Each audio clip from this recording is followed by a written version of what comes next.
Así que bueno, con la ayuda del Señor vamos a estar meditando en un pasaje de Marcos, que es lo que estáis tocando este tiempo. Creo que es un tiempo emocionante, ¿no? Creo que es un acierto poder enseñar todo el consejo de Dios en el Evangelio de Marcos de forma expositiva, de forma consecutiva. Creo que es de gran bendición para la Iglesia, porque es un Evangelio que tiene gran riqueza y gran profundidad para nuestras vidas. Así que vamos a leer el pasaje y oramos. Marcos capítulo 6, del 7 al 13. Leo en Reina Valera, dice: Después llamó a las 12 y comenzó a enviarlos de dos en dos, y les dio autoridad sobre los espíritus inmundos. Y les mandó que no llevasen nada para el camino, sino solamente bordón, ni alforja, ni pan, ni dinero en el cinto, sino que calzasen sandalias y no vistiesen dos túnicas. Y les dijo: Donde quiera que entréis en una casa, posad en ella hasta que salgáis de aquel lugar. Y si en algún lugar no os recibieren, ni os oyeren, salid de allí y sacudid el polvo que está debajo de vuestros pies para testimonio a ellos. De cierto digo que en el día del juicio será más tolerable el castigo para los de Sodoma y Gomorra que para aquella ciudad.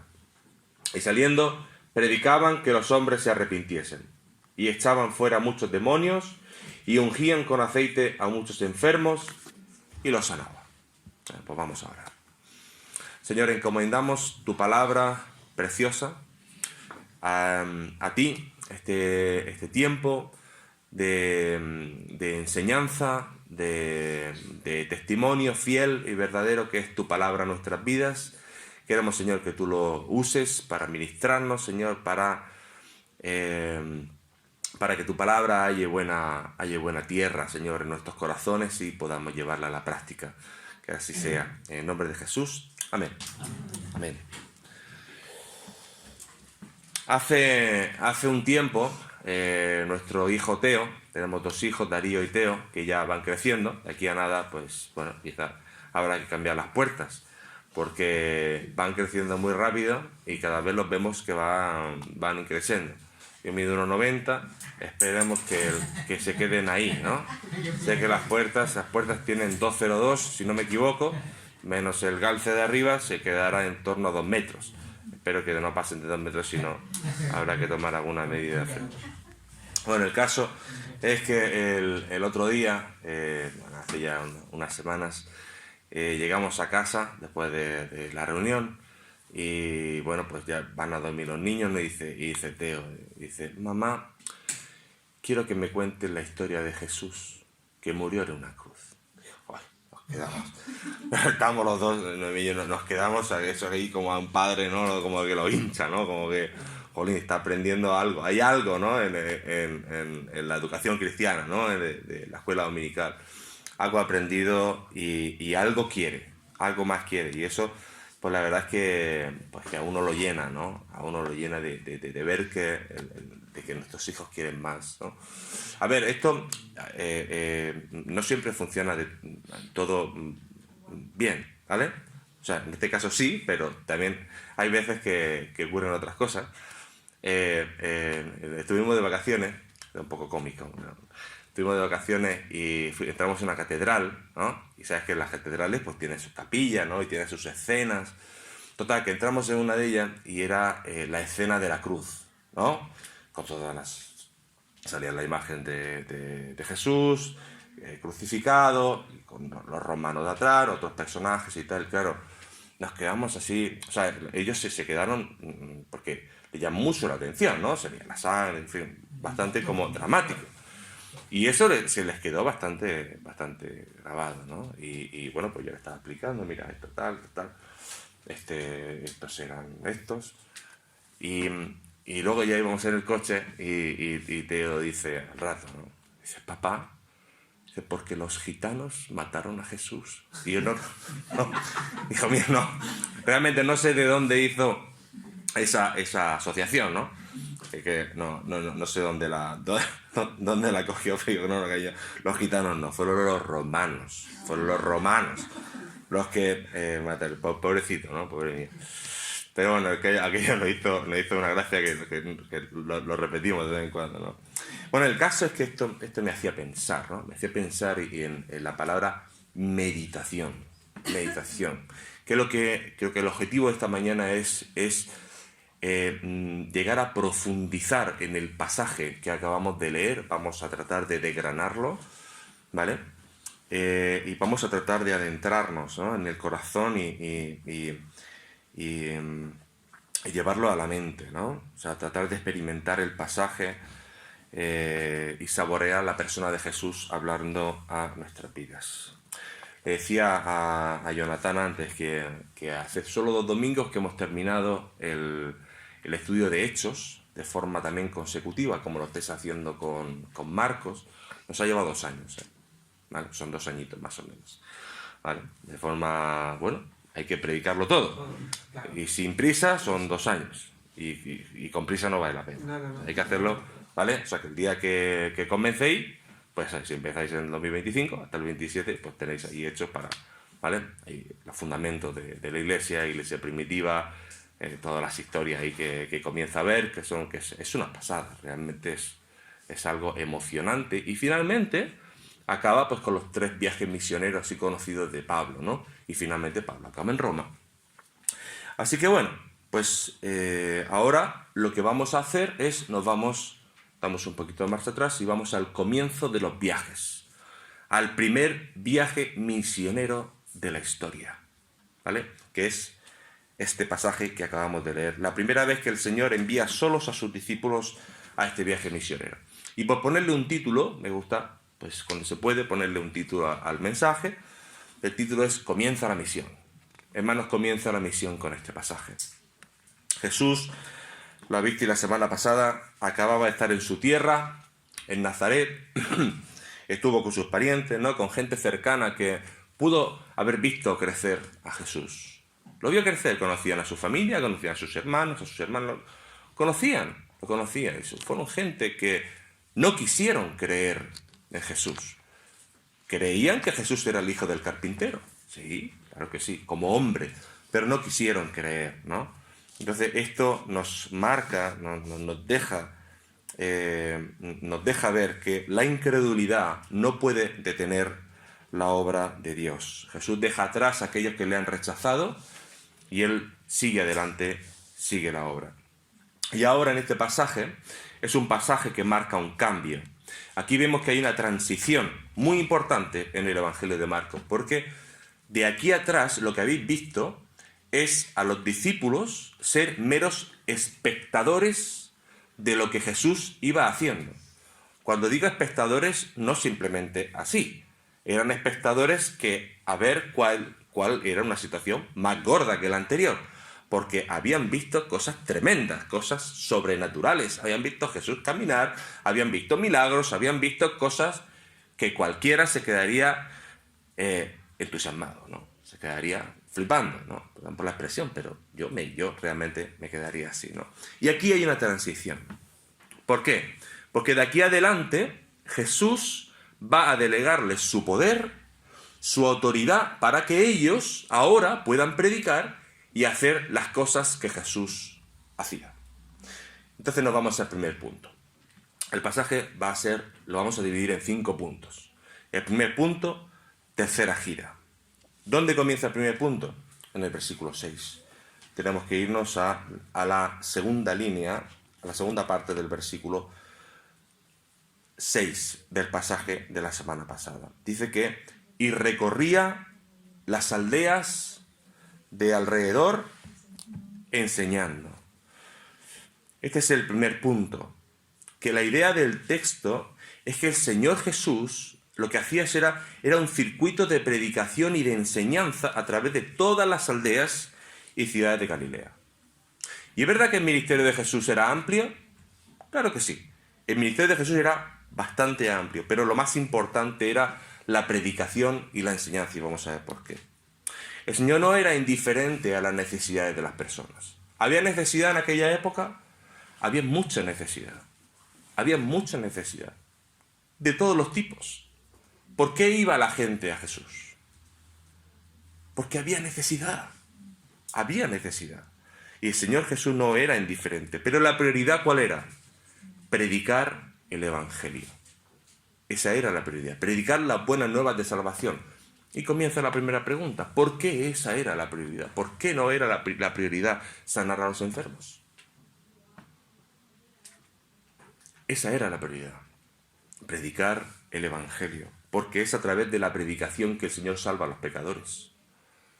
¿Entendemos la idea? Es a través de la predicación que el Señor salva a los pecadores. ¿Y el Señor a qué vino? A salvar a los pecadores. Él vino para ser servido, ¿no? Él vino para servir, no para ser servido. ¿Para servir de qué forma? Para salvar a los perdidos, para salvar a los pecadores como tú y como yo. De modo que el Señor Jesús llevó a cabo 3 giras.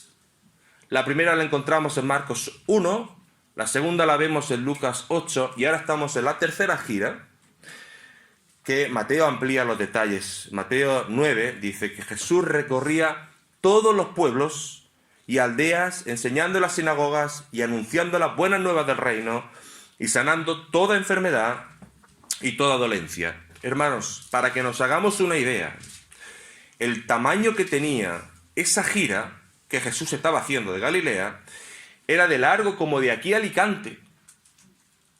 De aquí hasta Alicante y de ancho como de aquí hasta Cartagena. Estamos hablando de una superficie de unos 3.200 kilómetros cuadrados. ¿Entendemos? Sin coche, sin moto, sin caballo, con todos los problemas, con montañas, con la gente apretando. O sea, esto realmente tuvo que ser emocionante, por supuesto, pero tuvo que ser tremendamente agotador. Flavio Josefo nos habla de alrededor de unas 45 aldeas o ciudades de Galilea. 45, pero había más. Había pueblecitos que todavía que no se consiguieron nombrar. 45. Eso fue tremendamente agotador. Pero el Señor estaba estableciendo los cimientos de su reino a través de la predicación de la palabra y estaba equipando a sus discípulos antes de encomendarles la gran tarea, que es enviarlos. Por eso no los envió hasta ahora.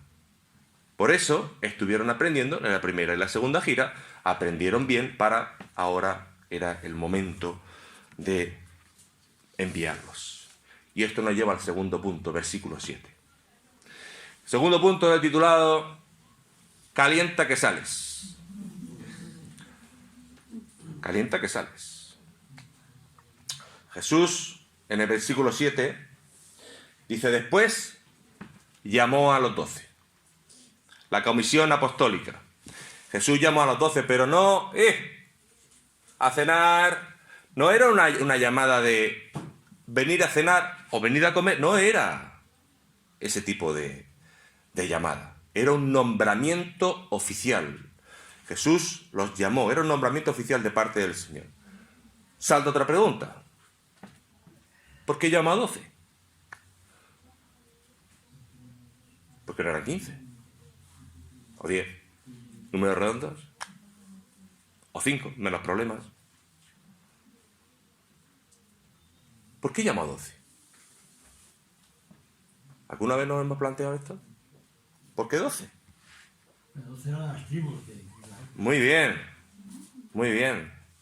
Eso es, era el equivalente. 12 era el equivalente a los 12 patriarcas, a las 12 tribus del pueblo del antiguo pacto, de manera que lo que está haciendo, eligiendo a estos 12 hombres, es formando un nuevo Israel. O sea, con la elección de estos discípulos estaba dando paso a un nuevo pueblo, a la iglesia, por la cual moriría más adelante. En breve, Jesús iba a morir. Lo veréis. No puedo hacer spoilers, ¿no? Porque creemos, o sea, fíjate, la iglesia formada por judíos y gentiles en el Señor. Hermanos, nosotros somos la iglesia apostólica. Somos apostólicos porque creemos en el fundamento que pusieron los apóstoles. Hay que decirlo, somos apostólicos, aunque suene raro. La verdad es que esa palabra siempre se evita, ¿no? porque por el mal uso que se hace de ella, pero somos apostólicos porque creemos en el fundamento de los apóstoles. Así que el plan del Señor es formar un nuevo pueblo de hombres y mujeres que creyeran en Él, de toda tribu, raza, lengua y nación. Y comienza enviando a estos 12 hombres. Así que, hermanos, vamos a intentar ver el objetivo de esta mañana, es tratar de ver a través de los ojos de Jesús qué es lo que Jesús estaba viendo con sus ojos en el momento que nombra, que llama a estos discípulos para enviarlos. ¿Qué es lo que Jesús estaba sintiendo en ese momento? Que no era poca cosa.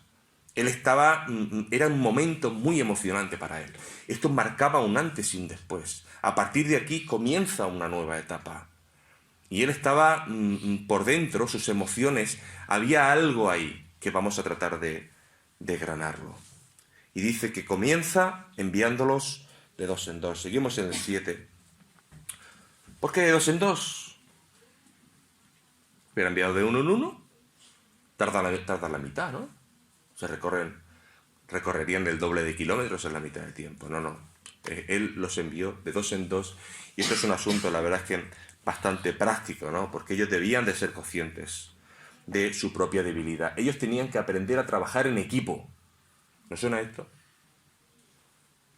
Trabajar en equipo.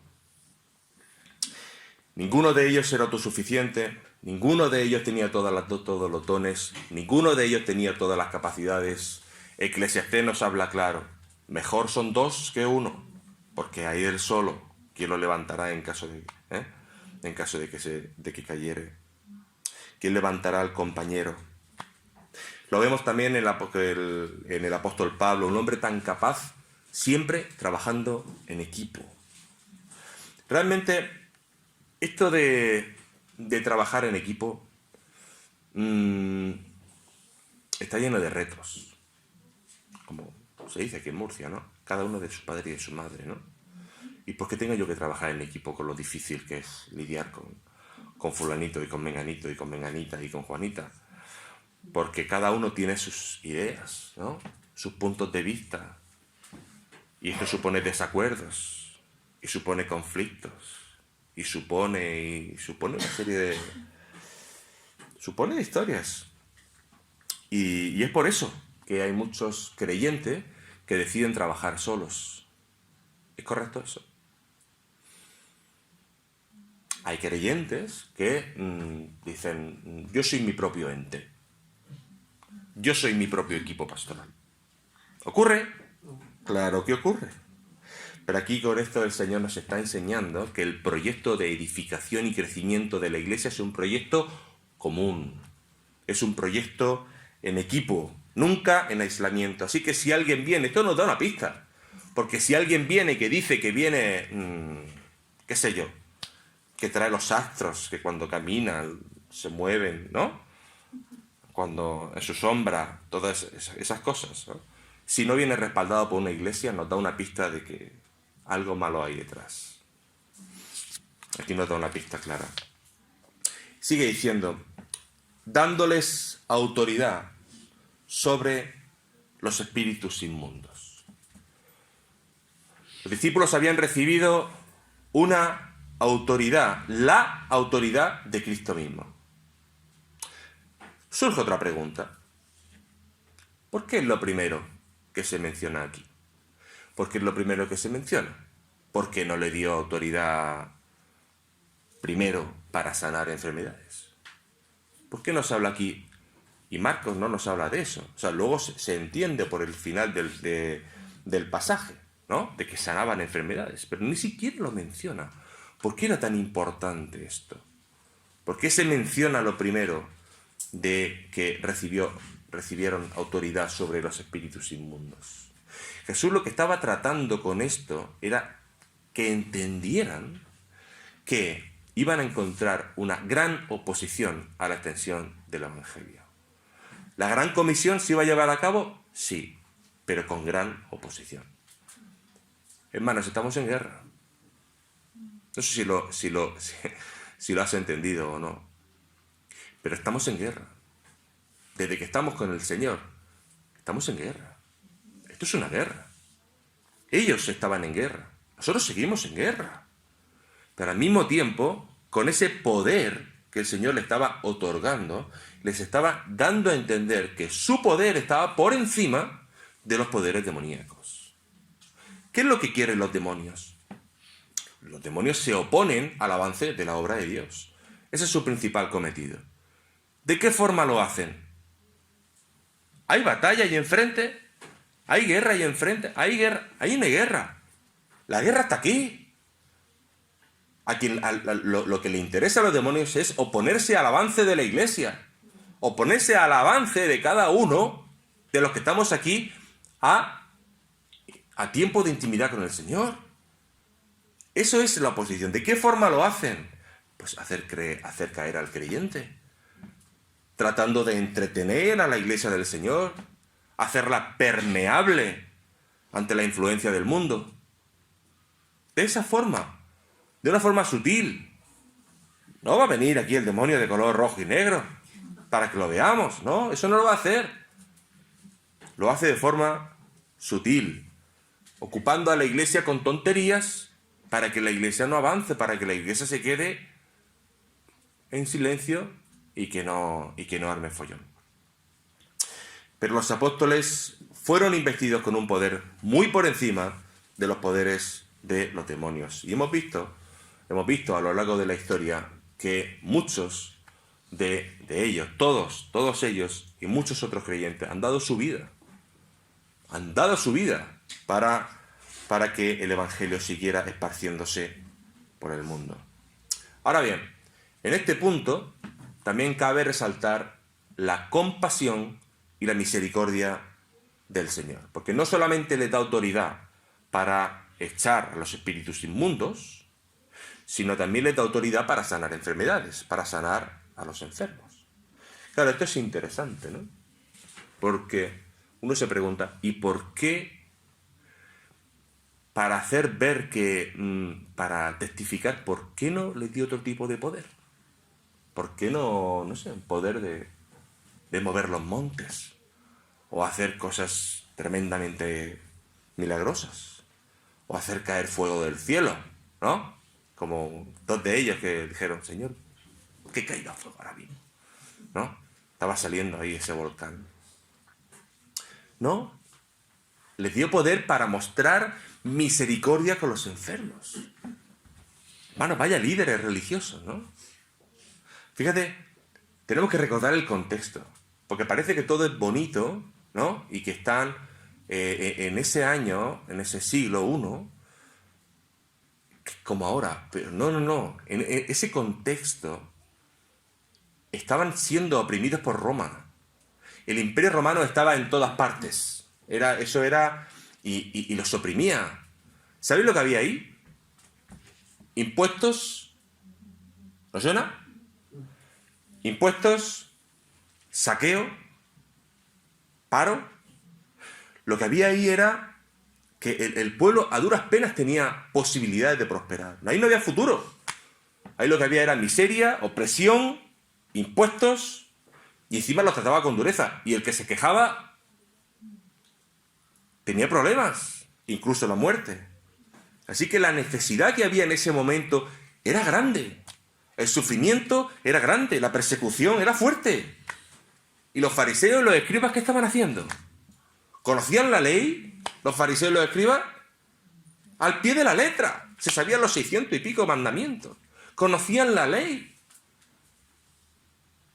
lo hacían todo, lo decían, ¿no? Conocían absolutamente todo, pero había un problema con los fariseos y los escribas. Ellos no eran capaces de sufrir con el que sufre, y en ese momento había mucho sufrimiento. Ellos no eran capaces de mostrar compasión al que estaba en necesidad. Simplemente le metían más cargas todavía, más mandamientos. En una ocasión Jesús le dijo, misericordia quiero y no sacrificios, haciendo referencia al pasaje del Antiguo Testamento. Porque sacrificio, todos los que hiciera falta, pero misericordia poca. Entonces aquí lo que está haciendo Jesús es hacerle ver y enseñar a sus discípulos, a sus embajadores, a sus apóstoles, que no solamente era la enseñanza, sino también que fueran una extensión de Jesús. Hacerle ver que Jesús, Él se compadece con el que sufre y manda a los 12 como una extensión de su brazo y de su poder, porque ellos sanaban toda dolencia y sanaban toda enfermedad con el poder de Jesús. Vamos al tercer punto. Tercer punto, versículos 8 y 9. Dice que les mandó que no llevasen nada para el camino, sino solamente bordón, ni alforja, ni pan, ni dinero en el cinto, sino que calzasen sandalias y no vistiesen 2 túnicas. Y les dijo, no les dijo, 8 y 9. Fíjate qué choque. Fíjate qué choque. Señor, ¿dónde quieres que vayamos?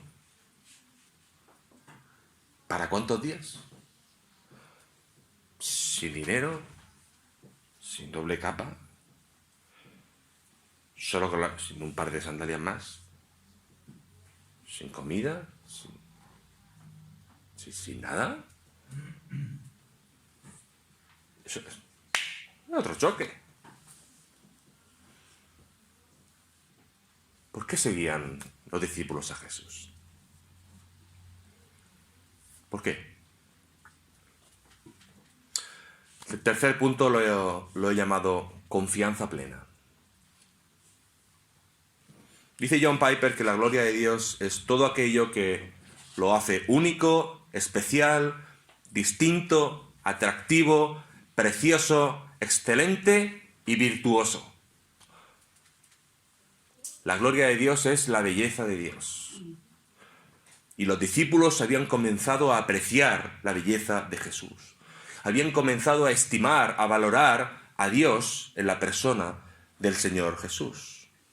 Habían comenzado a amarle y por ende a rechazar cualquier otra oferta que el mundo les podía ofrecer, porque habían encontrado a su perla preciosa, que era el Señor Jesucristo, que los tenía justo ahí enfrente. Ellos fueron enviados dependiendo únicamente de la provisión de Dios. Y Jesús lo que quería es que ellos aprendieran a confiar plenamente en el Señor. Ellos tenían que aprender que Él proveería en el momento oportuno. Y nosotros tenemos que aprender eso también, porque nuestra vida está en sus manos. ¿Entendemos eso? ¿Que nuestra vida está en sus manos? ¿Alguien puede alargar su vida? Nuestros días están contados. Él conoce nuestros días. Él sabe el día que nos presentaremos delante de Él. Nuestra vida está en sus manos. Y ellos lo aprendieron.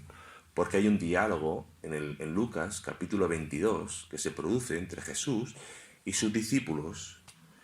Lucas 22, 35, le dice: cuando os envié sin alforja, sin dinero, sin 2 túnicas, sin bolsa, sin calzado, ¿acaso os faltó algo? No, nada. ¿Os faltó algo? No, nada. Bueno, está. Eso era lo que quería que aprendiera. ¿Está? Ellos aprendieron la lección. Ellos aprendieron la lección.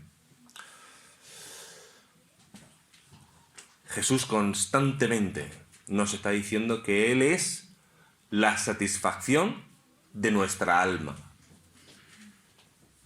Hermano, ¿estás inquieto? ¿Tienes paz? ¿Tienes paz? Paz de verdad. ¿Puedes decirlo? Yo tengo paz. Jesús te dice que Él es la satisfacción de tu alma. Él es. Él dice que el que cree en mí no tendrá sed jamás. Juan 6. Y Él dice que meditar en su persona es lo que trae paz a nuestros corazones.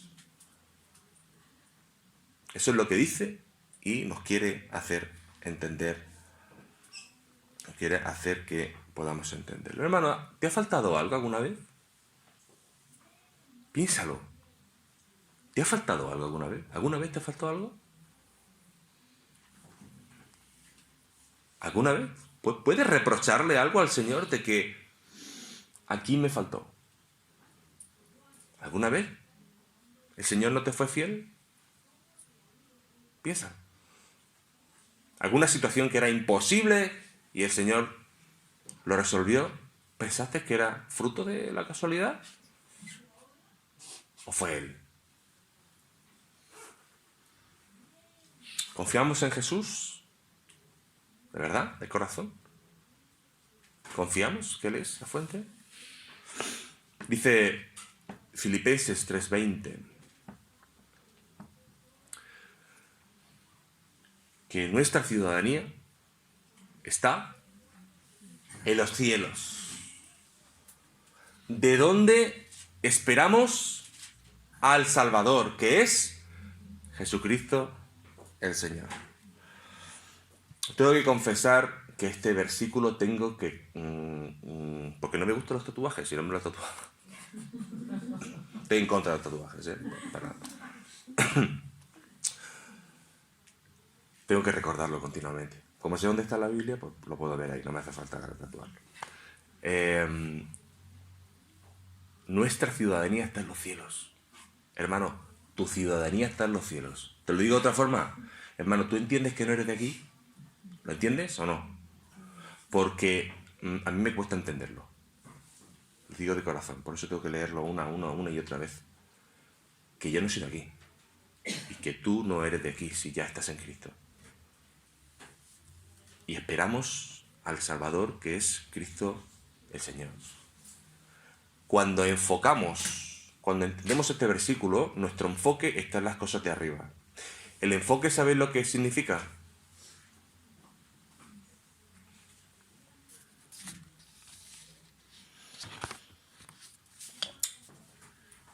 Dirigir la mirada. Eso es. Mirad, cuando he olvidado ese versículo, ¿sabes lo que me ha pasado? Que he metido la pata. Porque me he desenfocado. Cuando desenfoco de arriba, enfoco en cualquier otra parte. Y eso significa que estoy desenfocado. Porque solo hay un punto, que es Jesús. Cuando estoy enfocado, estoy bien. Cuando no estoy enfocado en Él y en sus cosas y en mi ciudadanía que está en los cielos, estoy desenfocado. Y entonces meto la pata. Y os puedo decir que no son pocas veces las que he metido la pata en mi vida. Cada vez que dejo de enfocarme en Él, meto la pata.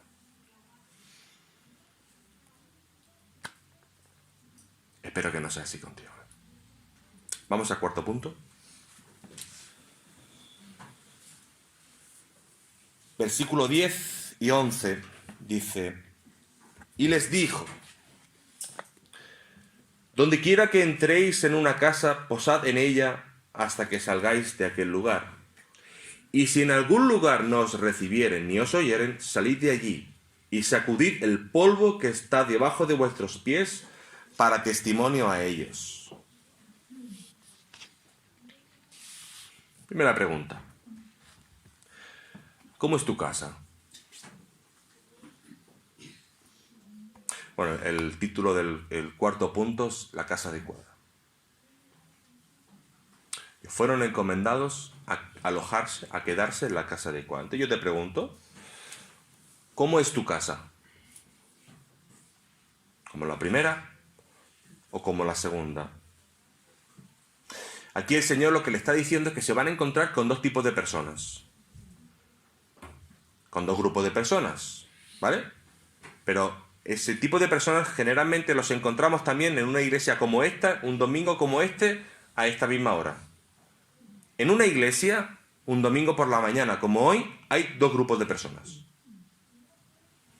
Hay un grupo y otro grupo. ¿Sabéis cuál es la diferencia entre un grupo y otro? Y no digo grupo de la izquierda y grupo de la derecha. ¿Sabéis cuál es la diferencia? Una palabra. El asombro. El impacto. ¿Sabéis lo que es el asombro? El asombro es la capacidad de apreciar lo que estamos leyendo, lo que estamos estudiando. Es la capacidad de apreciar la persona de Jesús. Eso es el asombro. Hay un grupo que escucha el mensaje. Los dos escuchan la misma enseñanza, ¿vale? Para los dos grupos igual. Hay un grupo que queda así. Que su corazón se remueve. Está ocurriendo algo, se está removiendo su corazón. Hay un grupo ahí.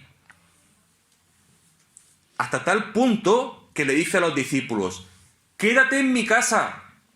Ven a mi casa porque quiero más. Y me hablan más, háblame más. Y entonces el Señor Jesús le dice, te quedas en esa casa. Hasta que saques de la ciudad, te quedas en esa casa. ¿Es tu casa así, hermano? ¿Es esa tu casa? Porque sigue diciendo en el versículo 11, nos habla de otro tipo de casa. Dice que si en algún lugar no os recibieren ni os oyeren, salid de allí y sacudid el polvo que está debajo de vuestros pies para testimonio a ellos. Fíjate qué tremendo versículo. Vamos a contextualizar. ¿Sabéis? Mira, en aquella época los judíos ortodoxos, cuando transitaban por territorio gentil, como símbolo, ¿sabéis lo que hacían? Se limpiaban el polvo debajo de los pies. Cuando llegaban a Jerusalén y habían transitado por fuera, por territorios gentiles, para no meter el paganismo como símbolo dentro de la ciudad santa, dentro de Tierra Santa, se sacudían el polvo debajo de los pies. Y simbolizaban que esos territorios gentiles quedaban fuera del pacto, quedaban fuera del alcance de la misericordia y de la compasión de Dios. Y con este símbolo, lo que está haciendo el Señor, lo que les está diciendo, es que el concepto de Tierra Santa ha cambiado. El concepto de Tierra Santa no se limita ahora a un lugar geográfico, no se limita ahora simplemente a estar en Israel. Ahora, a partir de ahora, depende de la relación que tengas con el Señor Jesucristo. O eres salvo o no eres salvo. O estás dentro o no lo estás. O eres hijo o no lo eres. Ese es el concepto a partir de ahora del paganismo. Que todo aquel que rechaza la oferta del Evangelio se está colocando en la posición de un pagano que está fuera de la bendición de Dios. Aunque se encuentre dentro del territorio de Israel, sigue siendo un pagano porque solamente hay un mediador, que es Jesucristo, hombre. A partir de ahora, la ley no sirve. Fijaos el alcance y la importancia y la transición que tiene este pasaje en el Evangelio de Marcos. A partir de ahora, la ley no sirve. La religión no sirve. Si alguien te dijo que ser evangélico te lleva al cielo, perdonad, pero te ha mentido. Si alguien te dijo que por ocupar estos bancos toda tu vida, hasta el día que partas de este mundo, es el pasaje directo al infierno. Ocupar un banco de una iglesia durante toda tu vida sin entregar tu vida a Cristo, sin pedirle perdón por tus pecados, hermano, no has sido redimido. No es suficiente con ser simpatizante, no es suficiente con ser nieto, ni primo, ni noble al evangelio. Todo eso no existe. Todo eso no vale. O estás dentro o no lo estás. O has sido redimido o no lo has sido. Y el Señor Jesús lo deja claro.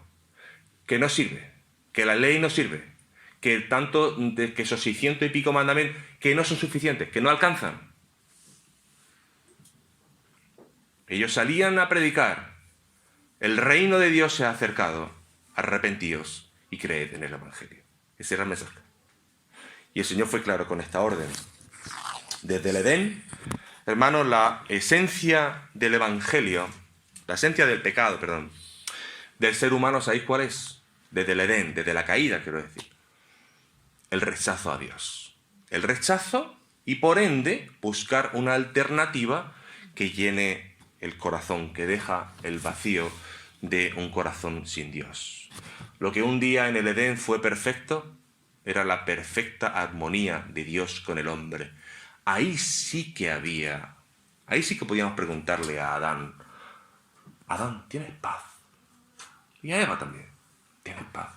Y ellos podrían decir con la boca abierta, sí, porque había paz entre ellos y Dios. Y la consecuencia de la caída produjo en el corazón de Adán y Eva y para toda la humanidad una obsesión pecaminosa por buscar en lo terrenal aquello que solo Dios puede ofrecerte, que es paz en tu corazón. Él es la fuente de vida. No hay otro. No hay otro lugar donde encontrar vida sino en Él. La esencia del pecado, ¿sabéis cuál es? La esencia del pecado es la independencia de Dios. No hay otra cosa, hay pocas cosas que denigren más la gloria y su obra. La independencia de Dios. Así como la dependencia de Dios exalta su persona y todo lo que Él es, con la independencia de Dios lo que le estamos diciendo es que no eres bueno, que no eres digno, no eres suficiente, no sabes lo que es bueno para mí. Probablemente yo sé mejor que tú lo que es bueno para mí. Eso es la independencia de Dios. Fijaos qué terrible es. Estar en Cristo es estar libre de condenación, es estar amparado por su gracia y por su perdón. Sin embargo, estar sin Cristo es la posición más miserable que puede tener el ser humano, porque está y sigue bajo la ira de Dios. No hay perdón posible, no hay redención posible. Y esto nos lleva al último punto, punto 5, que son los versículos 12 y 13, y lo he titulado La comisión se pone en marcha. Y dice, y saliendo, predicaban que los hombres se arrepintiesen, y echaban fuera muchos demonios, y ungían con aceite muchos enfermos, y los sanaban.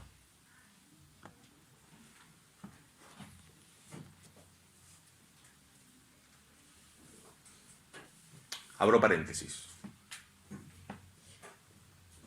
¿El Evangelio es para todos?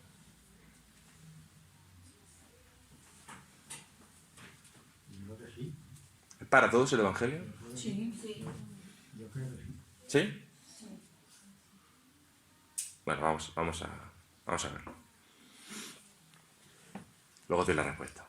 Vamos a dejarlo ahí, ¿no? Abierto. 2 hombres subieron al templo a orar. Uno bueno, uno malo. Uno ayunaba, daba el diezmo, no era ladrón. Sin embargo, el otro no era capaz de levantar la mirada del suelo. No era capaz porque buscaba perdón. Pedía perdón a Dios por su pecado. Solo uno de los dos volvió a su casa justificado. Solo uno de los dos. Solo la actitud del segundo movió el corazón de Dios a misericordia y a perdón.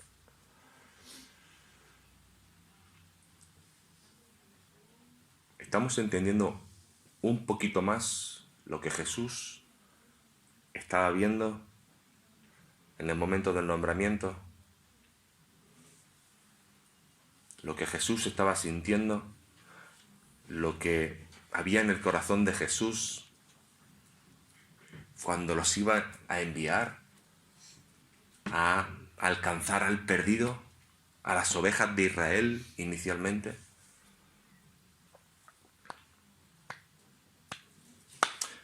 Las parábolas de Lucas 15. ¿Os acordamos? ¿Qué había en las parábolas de Lucas 15? Las 3 parábolas. Había una moneda que una mujer perdió, ¿sí? Había una oveja que un pastor perdió, ¿sí? Había 100 ovejas, perdió una. Y había un hijo que un padre perdió, ¿sí? Una moneda, una oveja y un hijo. ¿Qué hay en común en estas 3 parábolas cuando los encuentran? Hay alegría. Había una fiesta. Una fiesta. Había una fiesta. Alegraos conmigo. Cuando una persona se convierte, hermanos, hay tanto gozo en el corazón de Dios que todos celebran. Alegraos conmigo. Hay gran fiesta en el cielo por un solo pecador que se arrepiente. El cielo entero se estremece. Se remueven los cimientos del cielo cuando un pecador se arrepiente. Un solo pecador, no 20. No 3000. Uno solo. ¿Entendemos la importancia, el valor que tiene tu vida para Dios? Cuando un solo pecador, alguien que estaba condenado al infierno, ha pasado de muerte a vida, en el cielo hay una fiesta. Hay gozo en el cielo. Hermano, ¿puedes ver el desborde de alegría que se produce en el corazón de Jesús cuando alguien se convierte al Evangelio? Cuando pasa de muerte a vida. ¿Entendemos ahora el corazón de Jesús? Él sabía lo que iba a ocurrir. Sabía que muchos iban a creer en él. Y eso le iba a producir gran gozo. ¿Entendemos un poquito más lo que estaba ocurriendo en el corazón de Jesús antes de enviar a los discípulos? ¿Es esa la imagen que tiene de Jesús?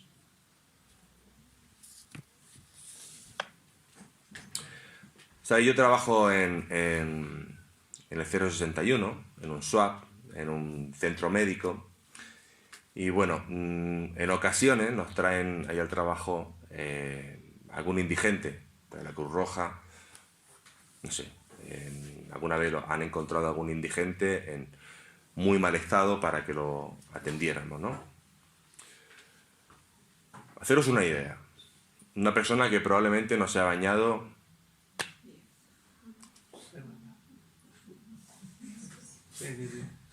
meses.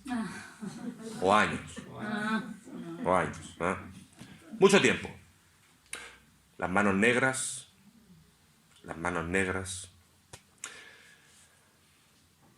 El pelo pegote de grasa, ¿no? Pelo duro, grasoso. No puedes acercarte. Te tienes que poner una mascarilla porque no te puedes acercar. El hedor es algo, es insoportable. Puedo decir que o te pones una FFP3 o FP500 o no hay forma de acercarse. Tienes que abrir las ventanas y no hay forma de acercarse porque el hedor es insoportable, hermano. Es algo tremendo. ¿Sabéis quién estaba así? El hijo pródigo. Y el texto dice, cuando todavía estaba lejos, su padre corrió, se tiró sobre su cuello, lo abrazó y lo besó. Y el verbo del original hace referencia a ese verbo de lo besó, a una acción continua. Y lo besó. No le dio un beso. Y lo besó. Y lo besó. Y lo seguía besando. Y lo seguía abrazando. Y lo seguía besando a alguien que estaba en esas circunstancias. Que otro no se podía acercar. Y lo seguía besando. Y no podía parar de dejar de abrazarlo y de besarlo. ¿Entendemos? ¿Sí? ¿Es esa la imagen que tienes tú de Dios? Un Dios que no puede dejar de abrazar y besar a alguien que antes no merecía absolutamente nada, pero ahora es su hijo y ha pasado de muerte a vida y ahora forma parte de su familia celestial y ahora tiene vida eterna. ¿Entendemos la importancia que tienen los corazones una sola vida para Jesús?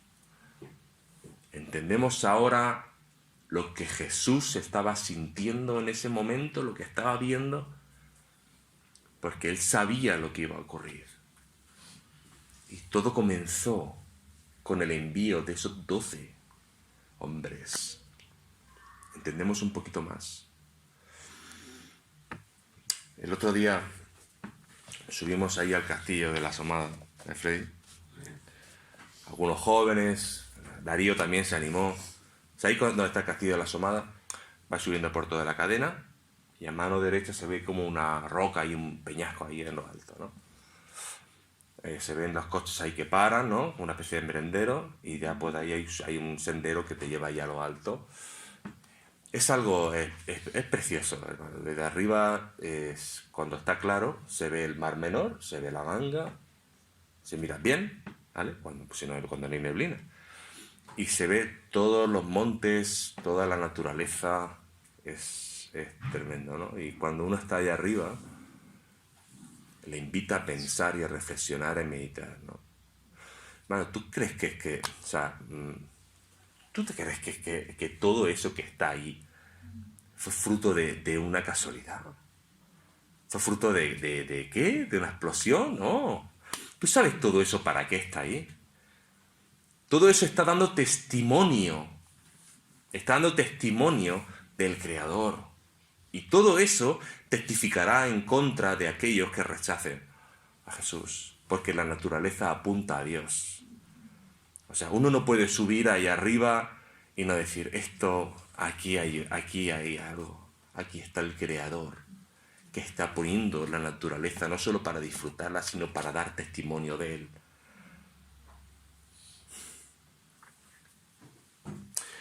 Dice Romanos 1, que todo apunta a Dios y todo testifica para su gloria. ¿En cuál de los dos grupos estás? ¿En cuál de los dos grupos estás? Hemos mencionado dos grupos, hemos mencionado dos casas. O estamos en un grupo o estamos en otro. No hay intermedios. No hay nada o en uno o en otro. ¿Lo tienes claro? ¿Tienes claro que has sido salvo, que has sido perdonado, redimido? ¿Tienes claro la redención? ¿Te has arrepentido? Y si no lo has hecho, ¿qué es lo que te ata? ¿Qué es lo que te ata? Y si lo has hecho, ¿qué es lo que te ata? Entregarte a Cristo de verdad. ¿Qué hay que te impide ver más allá del techo? ¿Qué hay que te impide apreciar la perla de gran precio? ¿Hay un costo? Claro que hay un costo. Pero el costo ya fue pagado. Lo único que tenemos que hacer nosotros, lo único que tenemos que hacer nosotros, si ya hemos entregado nuestra vida a Cristo, es exponernos al sol para broncearnos. Yo sé que algunos no quieren broncearse, pero la única forma de ser bronceado por el sol es exponer tu corazón para que el sol te broncee. La única forma de crecer en Cristo en intimidad es exponer tu corazón a las verdades contenidas en la palabra de Dios. Aquí están las promesas. Si no somos capaces de abrir su palabra, pues evidentemente no habrá bronceado. No habrá nada. Bueno, si lo tienes claro, amén. Pero si no lo tienes claro, de verdad que este es un buen momento para reflexionar en tu vida y hablar con hermanos de la iglesia. Hablar con los líderes que pidan y que puedan orar por tu vida. Hemos preguntado antes si el Evangelio es para todos. Vamos a resolverlo, ¿no? Sería la conclusión, estamos terminando. ¿El Evangelio es para todos? Sí, es para todos. El Evangelio es para todos, hermanos. La oferta de salvación por la fe en Cristo Jesús sigue en pie. Sigue en pie. Continúa vigente, pero no será para siempre. El mensaje sigue siendo el mismo. Desde aquel momento hasta ahora. El reino de Dios se ha acercado. Arrepentíos y creed en el Evangelio. Este es el mensaje. Hoy es el día de salvación, dice el Señor. El mensaje es el mismo, sigue vigente. Los discípulos salían y predicaban a todos. Y algunos aceptaban, algunos creyeron, pero otros, al igual que la gente de Nazaret, que viste la semana pasada, su pueblo natal, no creyeron, rechazaron al Salvador. Pues ojalá que hoy haya gozo en el cielo. Ojalá que hoy el corazón de Jesús sea movido y que haya gozo en su corazón. Amén. Amén. Amén. Porque el Señor bendiga su palabra.